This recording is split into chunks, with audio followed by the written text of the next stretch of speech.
that got me back to the path I was shown I needed to be on the whole time. It was like, that hurt could have splintered off and I could have went further down that rabbit trail. Yeah. But I did have enough at a Christ Foundation because of my household. The house I grew up in was amazing. I had so much, no abuse, I had so much love. Yeah, good. I had a great home, bro. But that pain and that, I really want you here. You came back. I forgave you. Now you're gone again. Something about that jolted me back on the path that I was supposed to be on. I turned back to Christ. Man, I've been playing out here.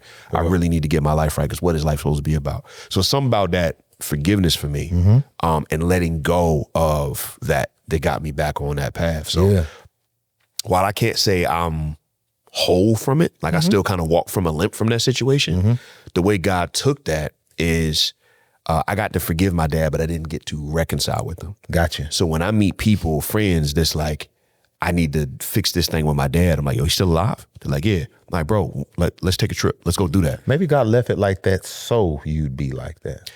Maybe, man. Because now you're able to help others, multiple people reconcile. That's one reconciliation that turned into how many people? It's a great way of looking at it, bro. Your voice. So it is. So God has a way of solving many problems with one. You know what I'm saying? You know what's funny? I would actually help my friends connect with their fathers and push them to bro, just go have coffee, just go have a conversation. Right. And they would meet, reconcile, forgive each other and start this journey.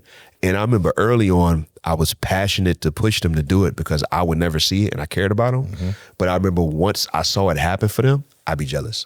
You know what I'm saying? Yeah. And it just was I wasn't trying to be jealous. I was just why ain't gonna get that? Yeah. But that pain I kept pushing people to do that. And over time, it grew from, I'm glad you got that, but I don't want to talk about it anymore, to I'm glad you got that and I'm celebrating with you. Now I'm just happy. Right. Yeah. I'm just happy for him. And so there is a part of me to where, even though my dad made bad decisions, and I don't think it was God's will for him to make those bad decisions. I don't think that was predestined for him to be a drug addict. I don't think that. I do think that, all things work together, right? So God can take that moment, can take the unfortunate consequence of him hurting his body and his life shutting down. He can take that consequence and do something beautiful with it. Yeah. When I give it to him, when I submit it to the gospel and say, well, how can I help somebody not go through this too that I went through? And that's become a life mission for me because of that pain. But forgiveness was the splinter point for me where God took that and turned into something else. So, yeah. Well, I think a lot of times, man, we'll find ourselves in situations and we in these situations and we talk about, well, God, why me?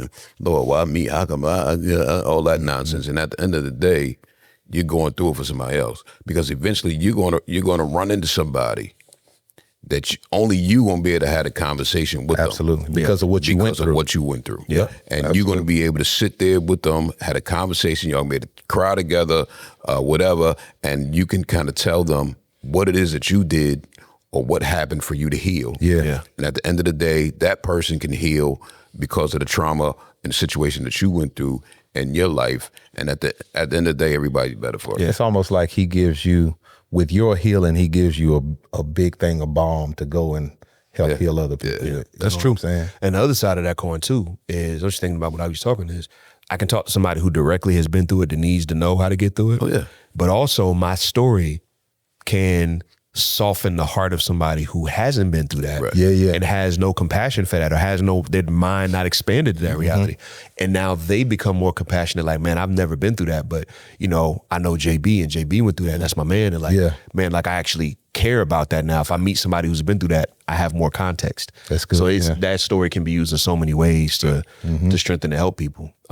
So how talking to the person who's going through, been through, or may go through father's absent, not being there, whatever.